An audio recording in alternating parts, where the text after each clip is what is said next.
Here we go.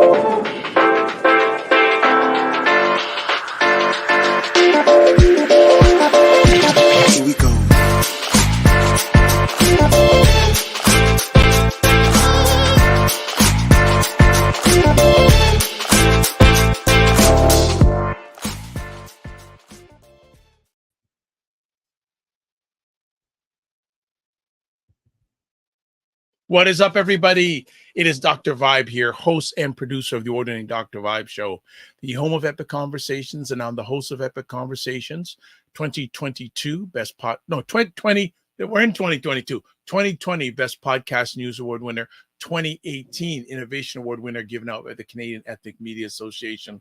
I also co-host and co-produce the only online show in the world for dads and fathers that's sponsored by Dove Men Plus Care. And as always, I'd like to say you're blessed, highly favored, a magnet for miracles, and a solution for someone's problem. And we are broadcasting live on September 24th. Yes, October is coming around the corner, but we still here, family. It's still somewhat warm here in Toronto. We got some decent weather that's hanging out. But Sunday afternoons, Black Canada Talking around 5 p.m. Eastern Time. Black Canada Talking is a live online event that provides Black Canadians the opportunity to express their POVs and give their takes on things that are of importance to them. And also, we just like to spotlight great Black Canadians too. But today, we have back on a Black Canada Talking OG. I'm saying that respectfully. OG, and I'm underdressed today. Check this out. Check this out. Cesar, how are you today, sir? I'm good, Dr. Vab. I'm good, my people. Thank you always for having me. It's always an honor. And thanks for the compliments. You know, it's my usual, but today we had my niece's fourth birthday, so I just had to throw something on, right? Oh, you just had so this is what he just has to throw on, family. Can you imagine when he takes some time? Like, come on now. I just have to throw something on. What's going on in regards to everyday life for you? I know you do a lot of stuff for a lot of organizations. What you been up to lately?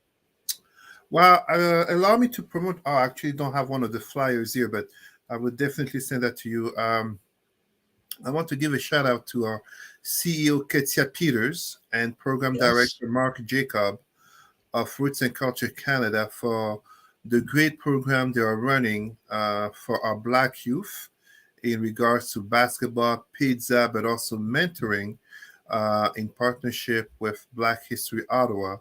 So last Thursday, I got to speak to the youth regarding leadership and justice in Canada.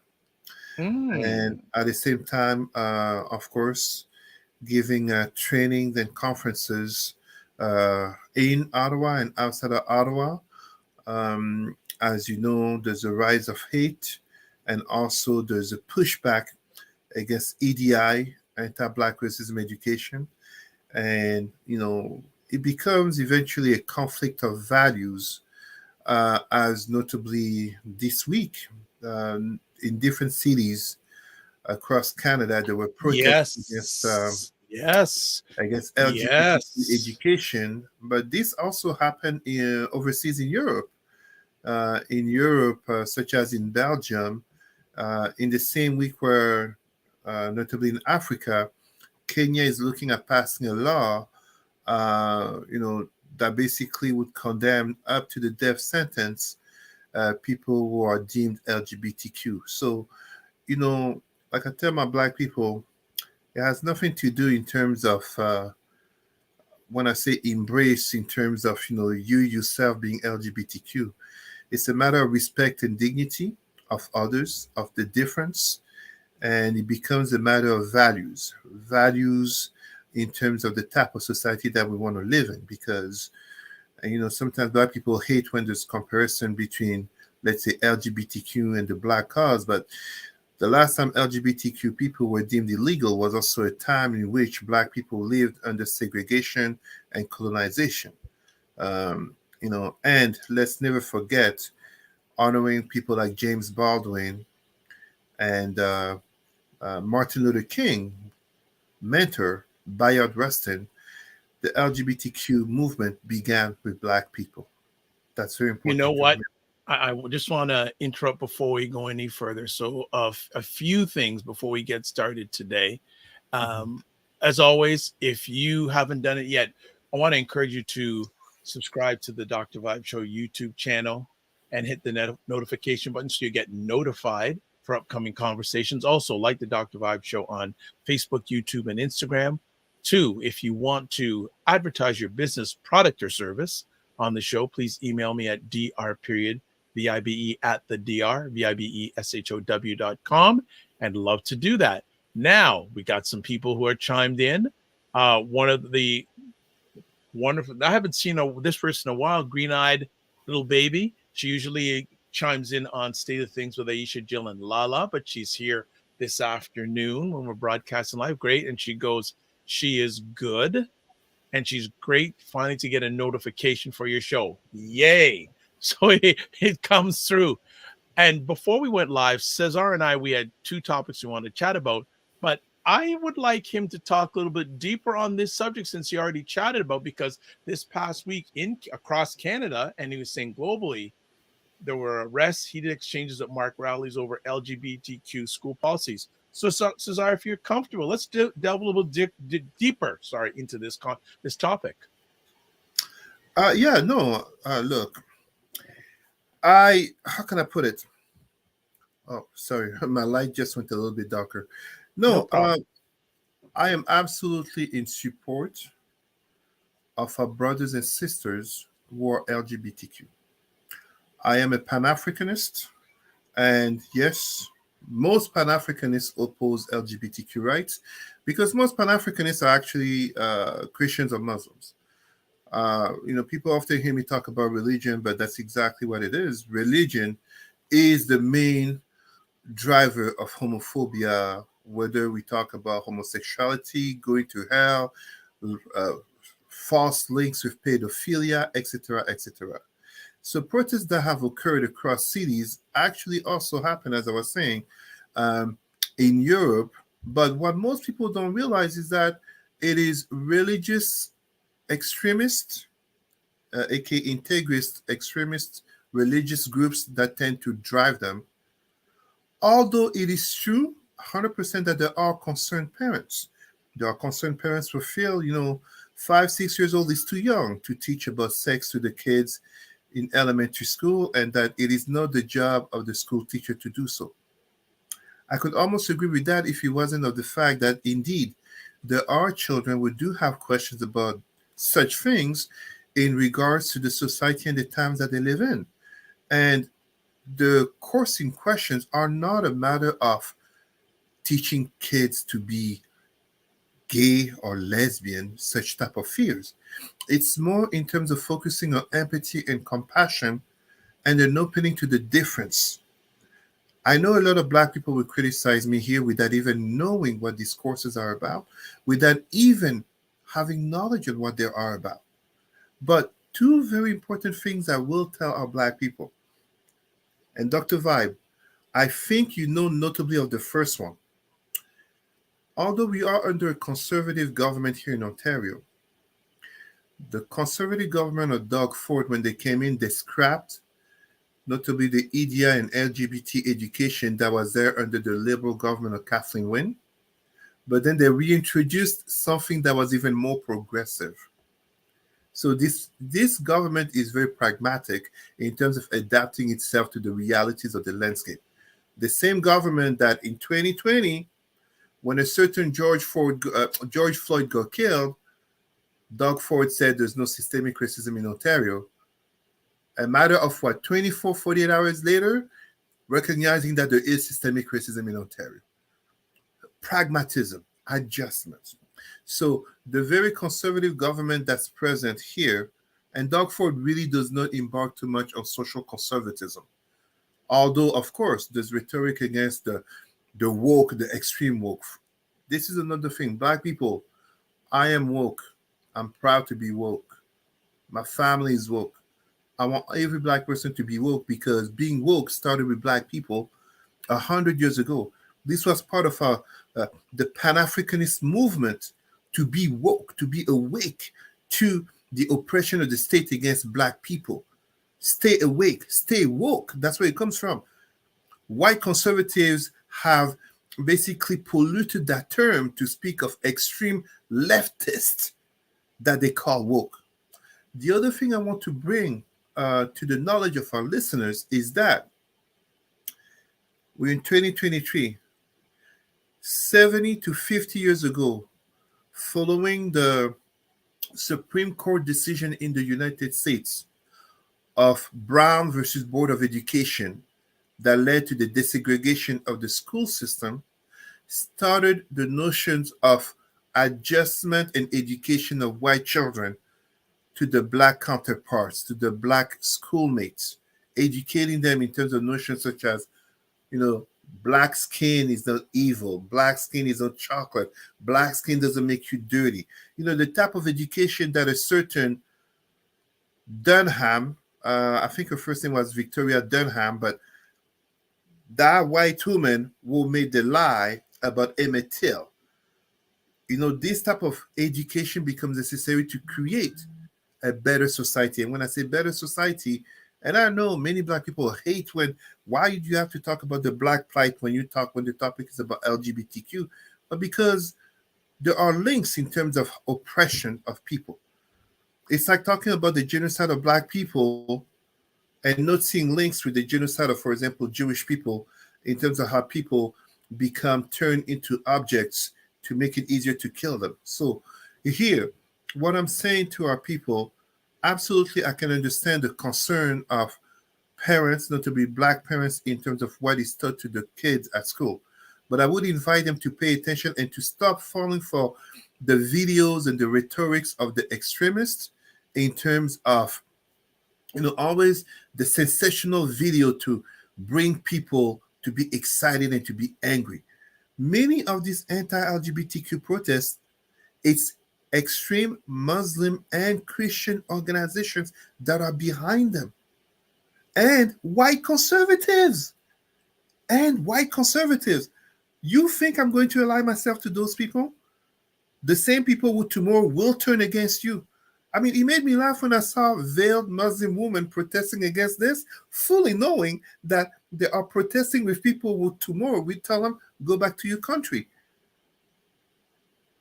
So these are the type of realities that our people don't want to see. Absolutely no. Like, I cannot tell you, as notably a consultant who work in the education sector, I cannot tell you of a school board that is embracing teaching sexuality to children in elementary school. But I can tell you of school board, including Catholic school boards, that have become open to LGBTQ education in terms of embracing the difference and making children feel well in the skin, no matter the sexual orientation might be, and no matter what the sexual orientation of the parents might be. Those are two very fundamental things. Okay. Good stuff. I got some follow conversation on this subject. And Green Eyed Little Baby says, great subjects. The world has become so hateful towards people seen as different. We all weren't meant to be the same. That's why our maker created different colors, human, plants, and animals. For me, it's a matter of respect and dignity. That's all it is. It's not a matter of, it's respect the right to live, the right to dignity of others without them having to hide themselves. Why is it that, if a person is LGBTQ, well, they're not bothering you. Let them live their life. I don't see an anti-heterosexual movement here. No. It's so, and unfortunately, this type of anti-LGBTQ hate, homophobia, and some people think homophobia just means having fear of homosexuals. No, you don't need to be afraid of homosexuals, but you basically cultivate a certain fear, a certain hatred towards them, and black communities tending to be more religious than others tend to be reinforced with homophobic messages at church, just in the mosque and in black families. Black families tend to be more socially conservative than the norm. Okay. Um, and she also follows up saying you don't have to accept someone's differences, but you should respect their right to life, just like they accept yours. Absolutely. Respect and Absolutely. dignity. That's all it is. Cesar, so is this another component of the area that you work in? You talk about equality, and this now become a frontline issue also? Because over the last years, George Floyd, equity, has this become now a frontline issue? And what are parents coming to you with, either pro or not pro, when it comes to this subject? Well, it is a frontline issue. I am very proud that I have helped to introduce the LGBTQ flag in child welfare agencies in the Eastern Zone. I've promoted the Philadelphia LGBTQ flag, which now people have seen with the black and brown bar, because before it was only the rainbow without the black and brown bar. So the city of Philadelphia is the one that first came up with the black and brown bar to honor the fact that LGBTQ activism began at Stonewall in New York City with notably black activists. And we know about people like James Baldwin, etc. And let's never forget Martin Luther King, a very respected leader and hero. Martin Luther King, his mentor, Bayard Rustin, was openly gay, and he was respected by Martin Luther King just as by Malcolm X. But in that time, being LGBTQ wasn't an issue, notably in the Black community. It became an issue following the 1980s and 90s, notably with white conservatives' money going into Black churches and starting to change the narrative. These are documented factual things. So, to come back to your question, I personally don't deal and address parents per se.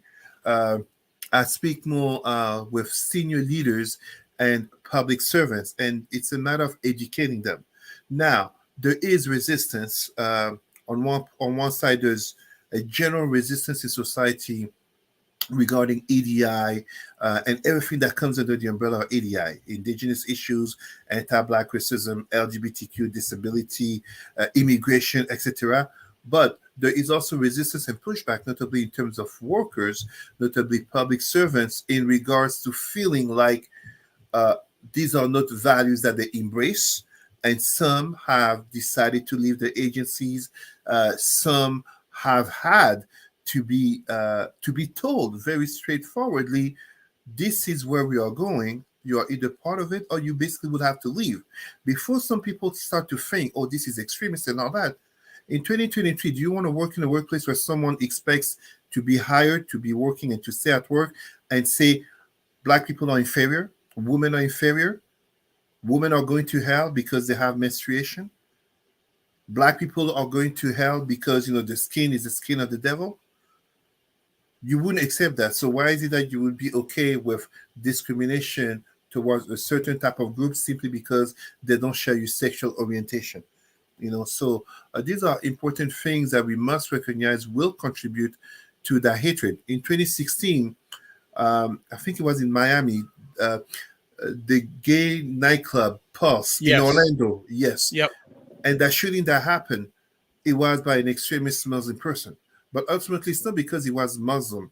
It's because he was extremist. As we know, extremists of all types, Muslim, Christian, Jewish, etc., do kill gay people. And ultimately, we have to recognize, as Black people and as a Pan-Africanist, we have Black people who get killed because of the sexual orientation that they didn't choose, that they're born with, that they will die with, just as us being heterosexual. I don't remember the day I chose to be a heterosexual. But I wouldn't want to live in a world, in a planet where because I'm heterosexual, I get killed. Because not long ago, we lived in a time where simply because I'm Black, I'm living under segregation, colonization, slavery, etc. And I heard media about these protests. I didn't see, but I'd be curious to see how many people like us were involved in those protests, either pro or against? There's always black people involved. There's always black people involved in these type of things. And I mean, and you know what? It's okay. Like, I don't, if a black person feels so strongly regarding this issue, great. That's part of the integration in society. I will not, I don't bash a black person for where they stand at today, because as our great hero Malcolm X said, don't look down on the person who knows less than you today, because there was a time when you didn't know as much as you know today. So that's fine. It's the evolution and the progress of the person. I mean, we're talking about this here in terms of protest and people, with signs and all that. But we look at Africa, where we have countries that are passing laws condemning to like years in jail and even the death sentence people for being gay. And this type of mentality comes from colonization by the Arab Maghrebis with Islam, and colonization by the European Christians with the Bible. That's where it comes from. In terms of anthropology and sociology, there have not been found records of condemnation and killings of people for being LGBTQ in Africa prior to colonization and the arrival of the ideologies of Islam and Christianity. I cannot make this up. In Kemet, former ancient black pharaonic Egypt, there was an interdiction of being gay for Pharaoh, because Pharaoh represented the link between the gods and the people, and as such, he had to reproduce, aka the fertility of the Nile. But there have not been found proofs of people, even in Kemet, being killed for being gay. Meanwhile, we know people would get the death sentence for killing cats. Why killing cats? Because cats in Kemet, ancient pharaonic black Egypt, cats were necessary to preserve the grains for food against rodents. So if you kill the cat, you endanger the lives of many people. So we do have records that people will get killed for killing cats. But there are no records, as far as I know, as I speak today, there are no records of people being killed for being LGBTQ.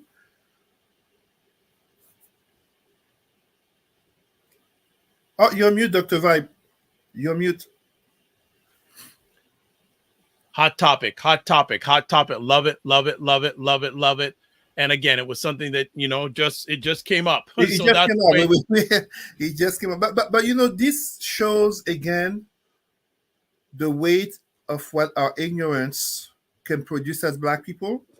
And when we think about whether it be in the Caribbean or in Africa, so many brothers and sisters being ostracized, being killed, being driven to suicide, also being driven to immigration, notably to come to countries like Canada.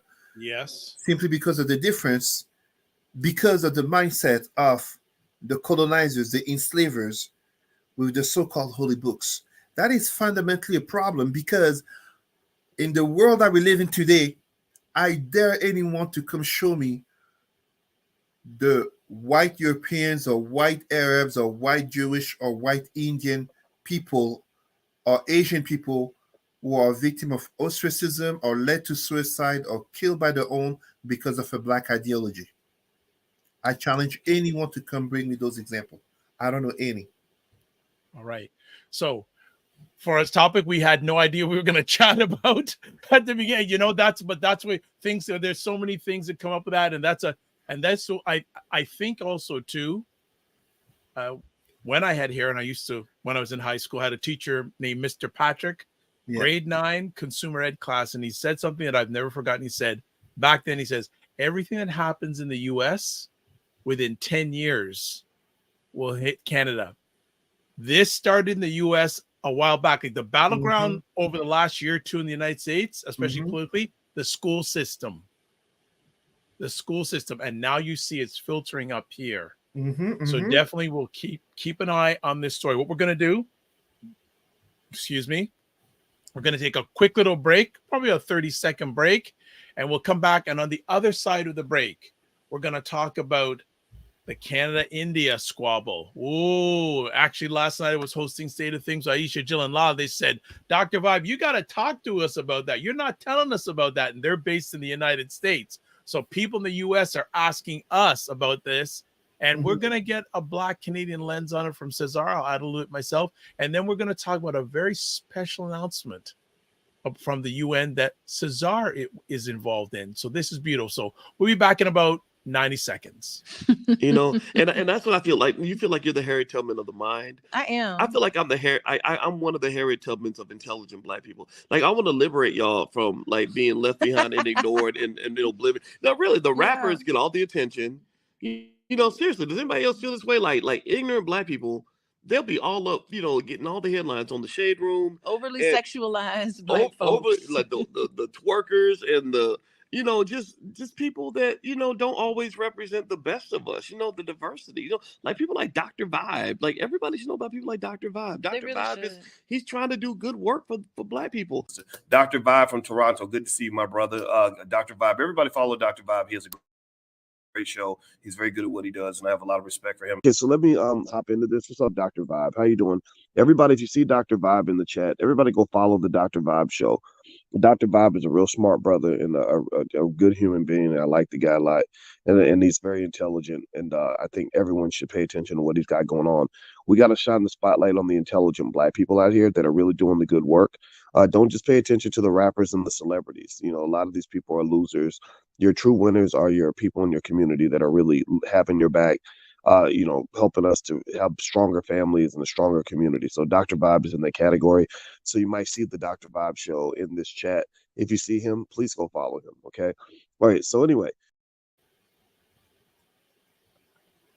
All right. We are back with Cesar on Black Canada Talking. And before I go any further, too, I want to say, if you want to touch base with Cesar, there's his email address, president@rootsandculturecanada.com, and also Facebook. There is his Facebook address. So we're back, second half of our conversation. And yeah, there's a lot of stuff going down with Canada and India these days. And so for those who don't know, just a high level, Canadian Prime Minister Justin Trudeau, I think earlier on this week, accused the Indian government of aiding in the killing of a Sikh representative in Vancouver. I don't know exactly when it happened, sometime in the last year or so, and it's been going back and forth. India's sent back their Canadian ambassador to Canada. Canada's same thing. I also hear now that I think India has suspended passports for those who are traveling to India. I think I hear that. I was talking to an associate the other day who was planning to go to India next month. He says it's up in the air because he don't know if it will be allowed in the company or not. Cesar, what do you say about this interesting tit for tat? So I would say first and foremost, in appearance, this is not a topic that concerns Black people. We're talking Canada-India dispute. What seems to be the assassination of a Sikh militant. But I find this dispute interesting in terms of what it can notably teach Black people. First and foremost, allow me to say that I have, how can I put it?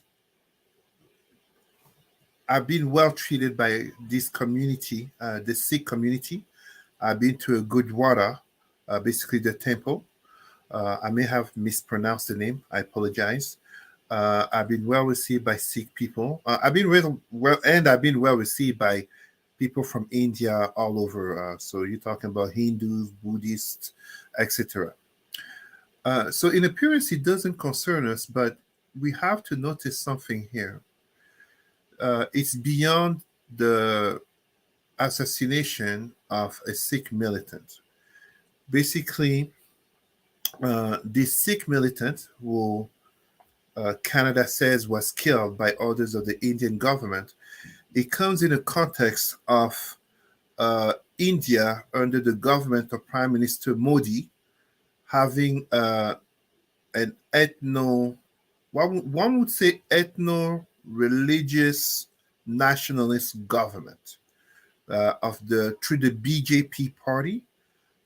Basically, India for the Hindus, to sum it up that way.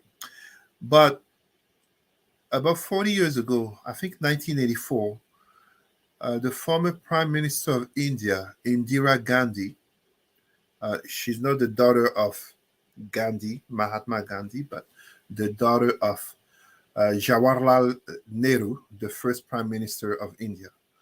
She had ordered what became known as the massacre of the Golden Temple that killed many Sikh. And one of the consequences was not only the immigration of many Sikh people, notably coming to Canada, because Canada is the number one immigration nation of Sikh people, especially when you go to the Brampton/Toronto GTA area.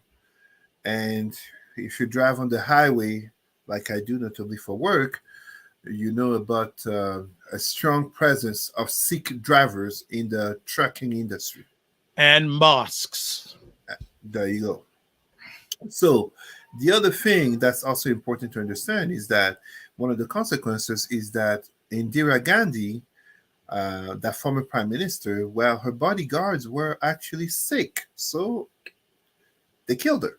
They basically assassinated her for having ordered the attack on the Golden Temple of the community. Long story short, we're coming 40 years now. India is rising. India is rising on the world stage. India is part of the BRICS.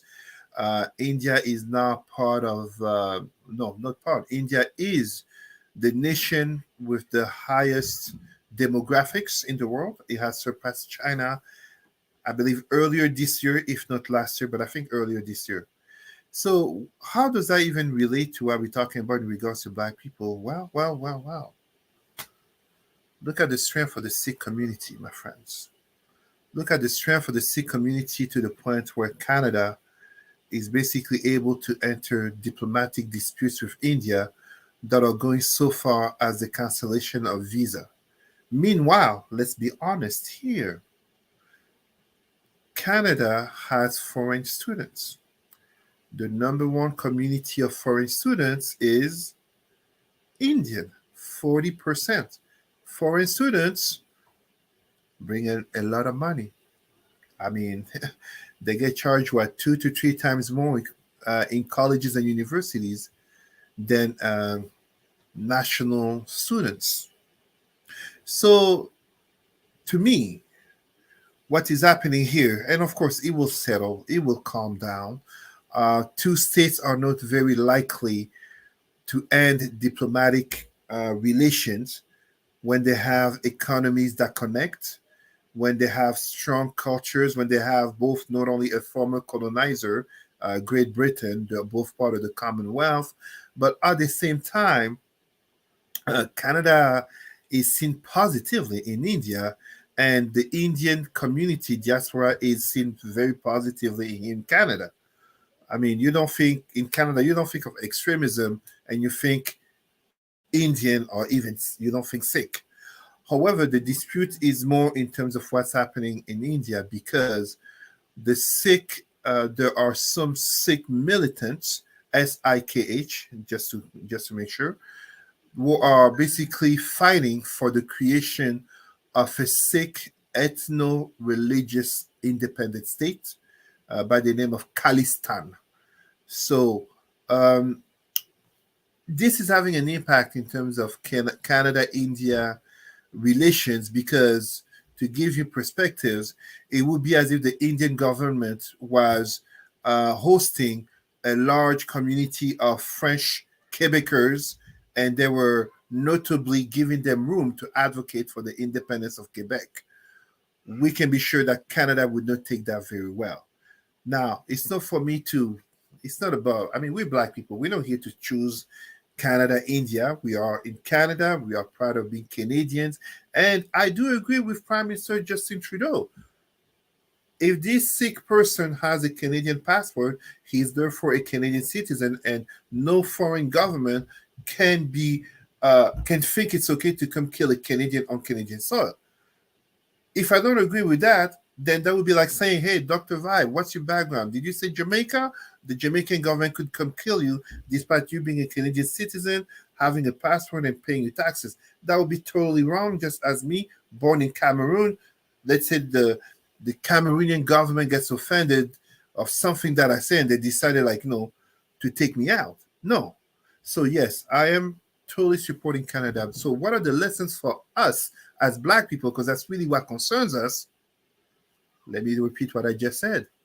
Look at the strength of the Sikh community. Look at the strength of a community which, let's be honest, in India is a small community. In India, the Sikh community is not a big community, but in Canada, they hold weight. There you go. There you go. They look, if a prime minister is backing them, that's a pretty significant statement. And again, we can learn.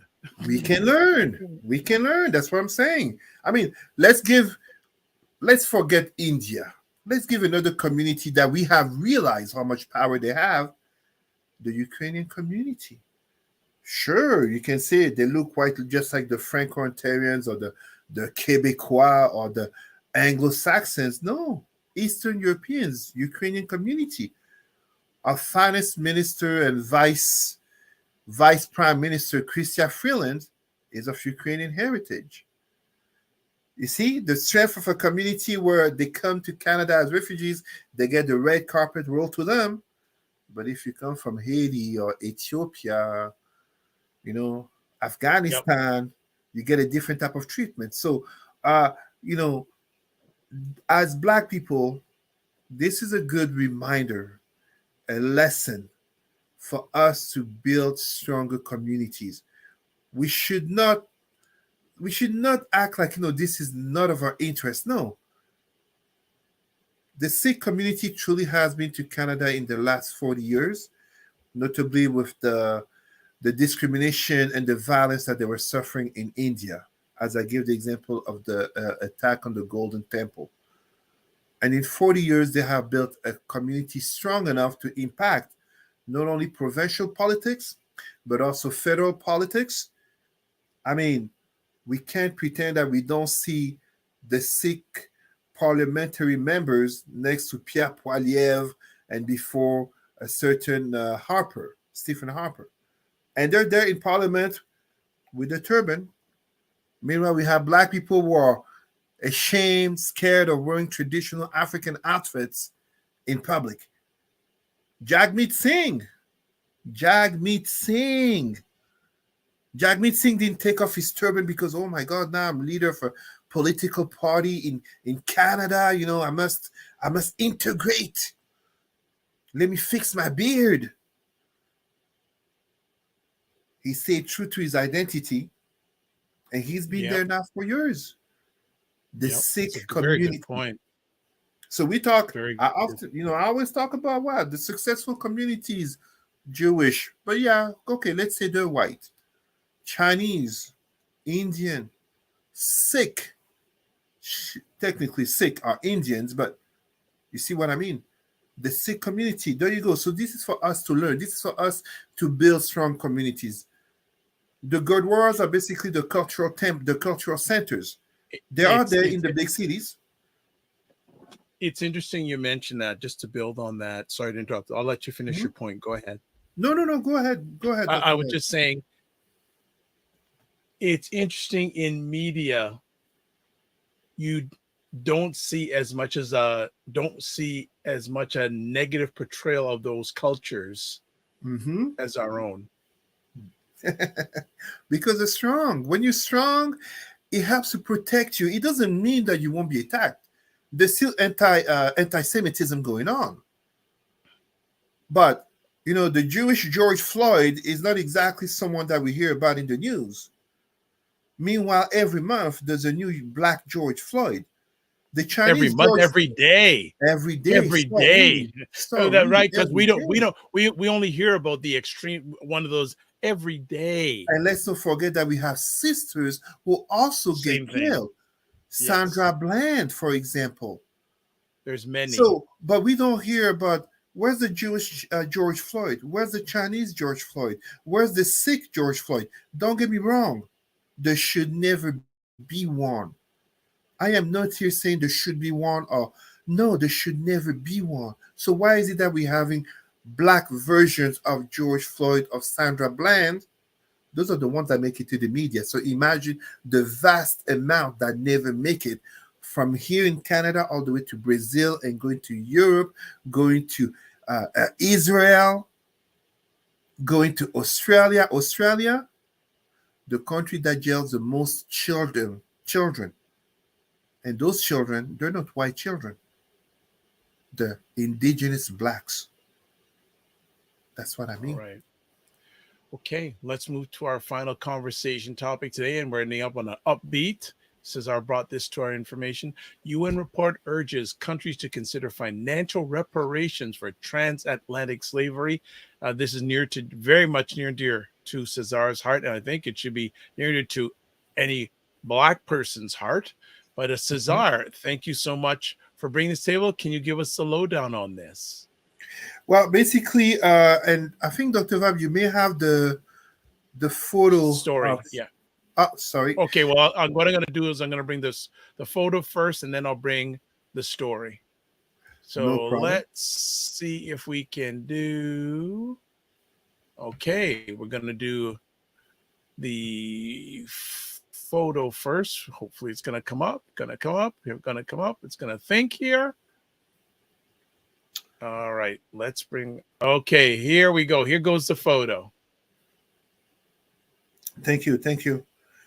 Well, basically, end of May, beginning of June, I had the honor, among others, including Roots and Culture CEO Ketia Peters and Roots and Culture Program Director Mark Jacob, of being selected to be at the United Nations to represent the Canadian Black Civil Society in the context of the United Nations Permanent Forum for People of African Descent.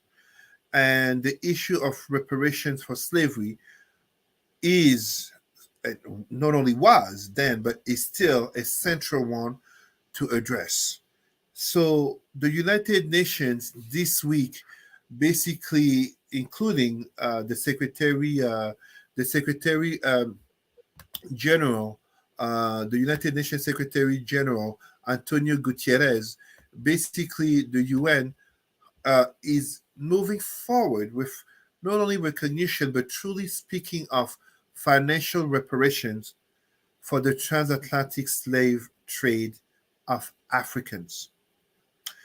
Now, how can I put it? I think this is a great thing. Obviously, this is something I stand for. I am absolutely 100% behind the notion of reparations. For those who would like to criticize it, the Jewish community has gotten reparations in regards to the Holocaust, the Shoah, the Holocaust of Jewish people, and they are still getting reparations to this day. In Canada, as I believe in the United States, the Japanese community has gotten reparations in regards to the internment in camps of Japanese people during World War II. It's very clear that we can talk of reparations to indigenous peoples, notably here in Canada, at the cost of billions, in the name of residential schools, child welfare, and the very Canadian state having stolen land and having caused not just cultural genocide, but genocide of all types to indigenous people. So why not Black people? Well, why not? We should have the reparations. Those who want to make the argument of how far back are you willing to go in history for reparations because, etc., people have enslaved one another. Well, first of all, that's a false argument. Reparations are occurring notably because people have been targeted on an ethnographic lens, meaning Africans did not get enslaved simply because there was slavery. They got enslaved because they were Africans. Blackness became condemned. There was legal, so those who committed slavery were not committing slavery simply because they wanted to or because they could. The state was sponsoring the enslavement of black people. The very fact that we have today Western names, many from the Bible, or Muslim names, notably from the Quran, are legacies of slavery.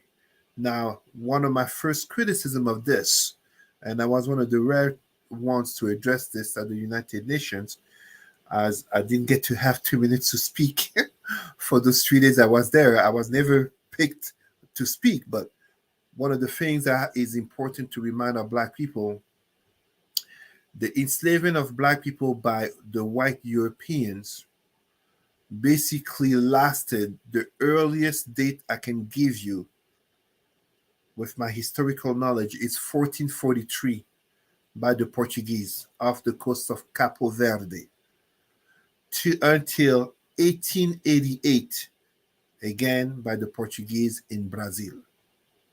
However, the enslavement of black people, like the targeted enslavement of black people by the white Arab Muslims, began in 639 with the treaty called Bact. And the Sudan people were the first ones to be victimized by this, where basically, in order to avoid war, you have to give us slaves. And although I would like to tell you that slavery of Africans by the white Arab Muslims ended, some people would tell you like 1962, Saudi Arabia. So 2 years before Malcolm X went to visit Saudi Arabia for his pilgrimage. No, the truth of the matter is not even 1980, Mauritania, where our brothers and sisters who are Haratin are still enslaved by the white Moors called Bedouins. The enslavement of black people by white Arab Muslim is still ongoing today, notably in North Africa, as we saw in 2017 with Libya, but as well when you look at the Middle East with working conditions that are called modern day slavery all over the Middle East, from Lebanon to Qatar, etc. So yes, this is a great step forward. It's an important step forward. And this is all part of a bigger conversation in terms of the restitution of African art to the Africans. You know, the missionaries, notably priests, white priests, were convincing Africans that the art was witchcraft, and therefore to burn it or to give it to the white missionaries. And those missionaries, notably priests, what did they do? They put them in the museums in Europe and North America, and they got rich off it. Meanwhile, they imposed upon blacks the statues of Jesus, the statues of Mary, etc. And we still, for far too many of us, we still perpetuate the consequences of slavery and colonization upon our people, notably with honoring the legacy of the ideologies of our oppressors. Even me, Cesar, there's no such a thing as an African named Cesar in a world where we have no white people is called Kofi. Show me the white person who is named after an African emperor, after an African king. Show me that white kid born since 2008 named Obama. And here I am, a Pan-Africanist, a black community leader, black and proud as I am, African around my neck, first name Cesar. That's slavery and colonization. I know we're coming to the top of the clock because I know the boss of the house will be probably looking for you. But I just want to ask, and I think we need to have a further conversation down the line and maybe get a number of representatives and maybe international conversation about this. Oh, I got them. Okay, well, let's talk offline. Let's make it happen. My concern when it comes to reparations, people will talk about it, but when the aspect of money comes up, crickets? Well, there's a reason why. And I mean, there is a reason why. And look, we were talking about the Sikh community and how uh, Canada's Prime Minister Justin Trudeau, I mean, let's be honest, Justin Trudeau is not even standing up for the Sikh community. He's not. A Canadian citizen was killed, according to reports, by a foreign government. Justin Trudeau is doing his job. It just happens this person is of the Sikh community. But again, it speaks to the strength of that community, which is the difference in terms of in Canada, the Sikh community is strong. In India, it is not strong. So you get a completely different treatment of the same community, which is here when it comes to reparations for slavery. Is the Black community strong? Are we a strong community in these Western countries in order of thinking that we truly could get financial reparations for the transatlantic slavery? Yes, there are Black families that notably got some type of reparations for injustices upon them during segregation. I'm thinking notably of a Black family that owned a piece of the beach in LA, and they got reparations after, I don't know if it's a century. Yep. There are communities, notably in Africa, that got some form of reparations. I'm thinking here about, I might be wrong, but I'm thinking here about the Herero and the Nama. They're survivors of the first genocide of the 20th century. So sometimes people, they hear genocide, they right away think about the Jewish community. No. The first genocide of the 20th century, I believe 1905, 1907, was committed in Africa by the Second Reich. The Second Reich is basically the Second Empire, the Second German Empire. Hitler and the Nazi, that's the Third Reich, the Third Empire. Under the Second Empire, the Germans killed 50 to 70% of all the Hereros and Namas in what today we call Namibia and nearby countries. So they got some form of reparations. Right. But those are the minorities, the minutes, the very minority groups and communities and families that got any type of reparations. And then, even if reparations does occur, how would that money be managed? Who would get that money? Why would we? That's I am not a fan of giving a check to a person simply because they're Black. We're gonna hold that conversation because there are people who take that side saying, but people say we don't want to give it to a lot of organizations because we can't trust them either. That's also, you see, that's also part of a problem. So again, before a check comes, we got to work on ourselves, because let me put it to you in perspective here. Imagine right now, whether you win the lottery or you become rich and famous, if you don't have a structured mind to manage your money, one way or the other, you will become broke. Well, there's always these surveys on what percentage of people win the lottery become broke within 5 years. There you go. So right now, as a community, I'm not saying as individual. As individual, whether you give me $1,000, $1 million, or $10 or $100 million, I will manage it well. But that's because I'm already managing well my money. But that's me as an individual. I am not each and every Black person. So this goes back to one of the things that I denounce: the 3 cancers of the Black psyche: entertainment, number 1, consumerism, number 2, and number 3, religion. In terms of the Black community, when you notice these 3 cancers, entertainment, consumerism, and religion, giving disparately large sum of money to individuals simply because they are Black is bound to be a failure. I am telling you, give a check to most Black people right now, Monday to Thursday, that money will be gone between Friday and Sunday. Why? They will be at the mosque, they will be at the temple, they will be in church, and they will spend that money right there. The bank account or the realities of the family will not have improved intergenerationally. And that is a fundamental failure. the state of Israel went from kibbutzim, basically communities in the desert. And yes, whatever the relations, the conflict with the Palestinians is a different topic. There's anti-Black Palestinian racism among Palestinians, just as there's anti-Black Jewish racism among the Jewish people. So that conflict is not my issue. But the state of Israel went from kibbutzim to 1947, 2 states, to a state, no matter how some people want to call it, Zionist, whatever you want to call it, but a state that not only are the number one receivers of U.S. military and economic aid, but also of European aid and also of reparations. The state of Israel is a state that weighs a lot. And FYI, as we speak about reparations, the state of Israel is an observer state at the African Union.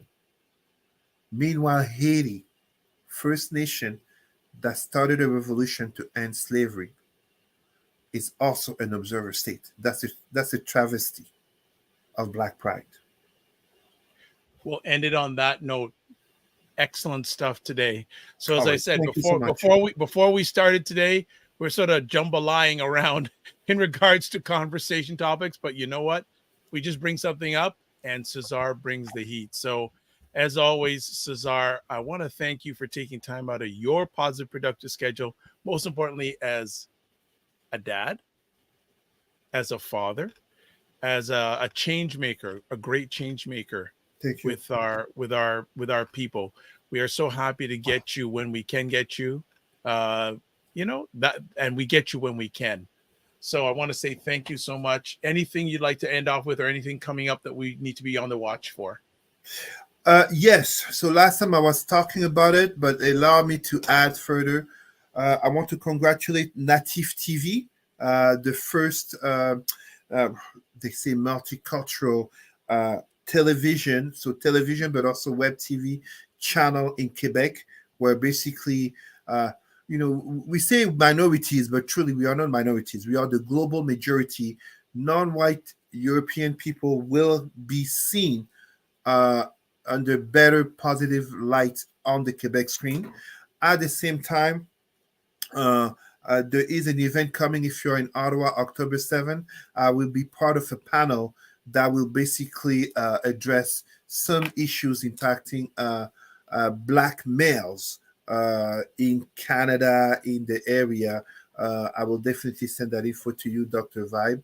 Please do. So yeah, that's basically what's happening. And for all our people there, keep growing in your Black pride. I'm so proud to see youth asking questions.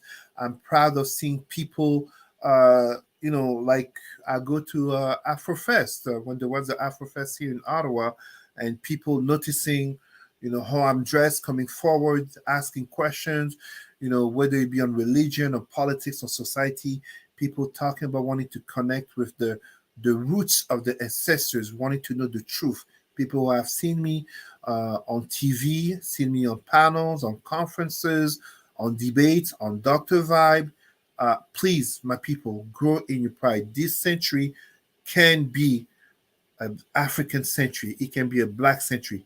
Our statistics predict 2100, 1/3 of all humans will be Africans. I did not even say Black. I said Africans.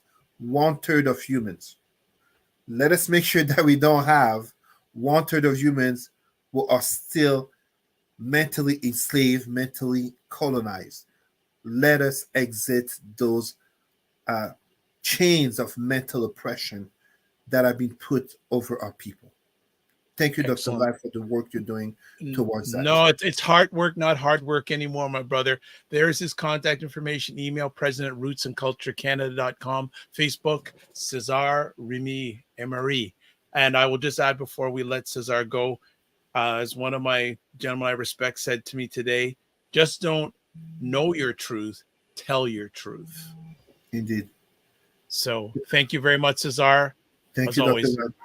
pleasure. All right, family. Another epic conversation. Cesar brought it, didn't he? Didn't he bring it? Did he not bring it? Big time.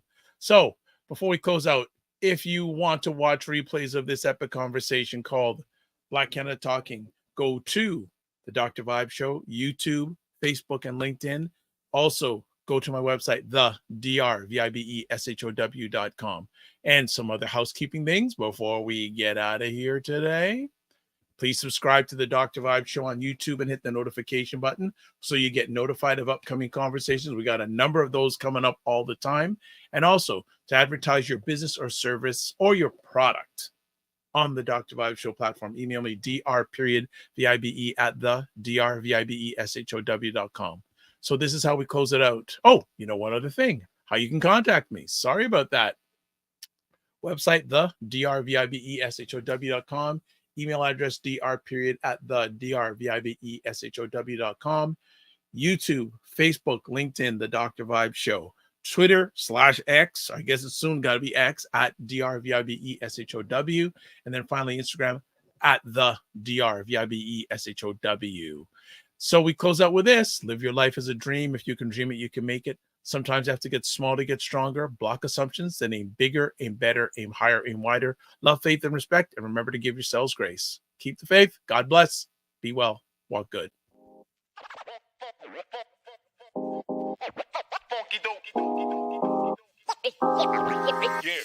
Yeah.